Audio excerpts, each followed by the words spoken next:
Fast, focused, and fearless. Here's everything you need to know as you jumpstart your day. I'm gov't. The Philippine Coast Guard says China has installed a floating barrier in Bajo de Masinloc or Scarborough Shoal. The PCG discovered a 300-meter floating barrier during a maritime patrol mission on Friday.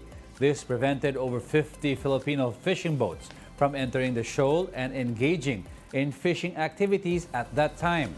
According to the accounts of Filipino fishers, the Chinese Coast Guard typically deploys floating barriers whenever they observe a significant presence of Filipino fishermen in the area.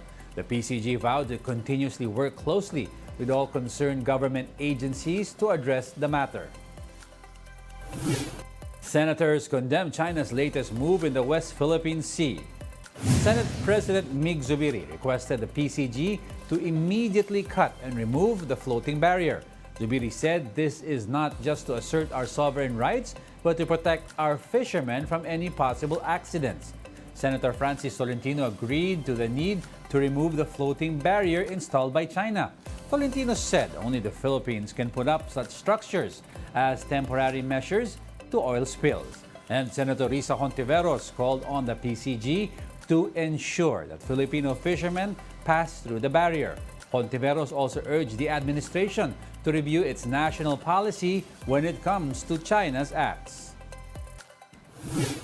The Defense Department slams China for accusing BRP Sierra Madre of causing damage to coral reefs in the West Philippine Sea. In a statement, Defense Secretary gov't called China's claims hypocritical. He added that China is the one damaging the area through its illegal reclamation activities, and that China was the one found to have damaged marine environment in the 2016 arbitral ruling. Chodoro also stressed that these kinds of Chinese propaganda only expose their insincerity and will only heighten mistrust in their government. Recall that the Chinese government accused the Philippines of stirring political drama after attributing the destruction of corals in Rosal Reef to the swarming of Chinese vessels in the area. We'll be back with more stories after the break. Keep it here on One News.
You're still watching One News Now. I'm gov't.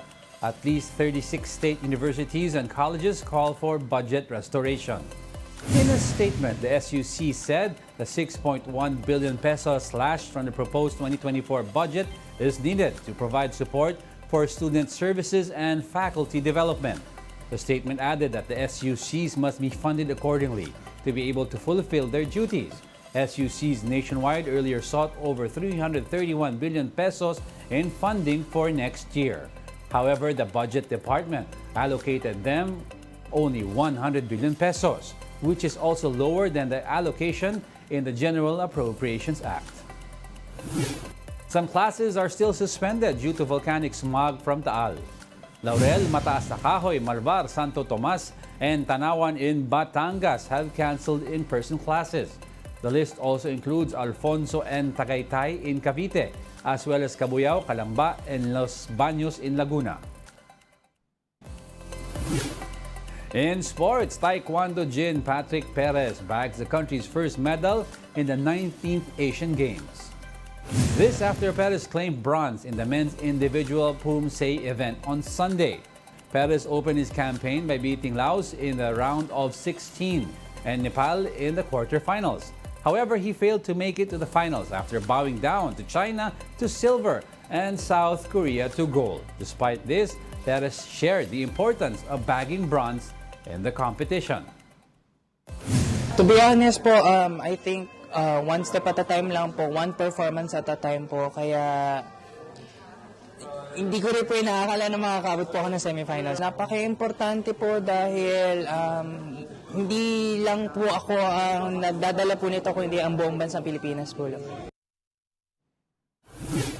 And that's it for this hour. Join us again at 9 a.m. as we continue to monitor the day's biggest stories. I'm Diego Castro. We are One News.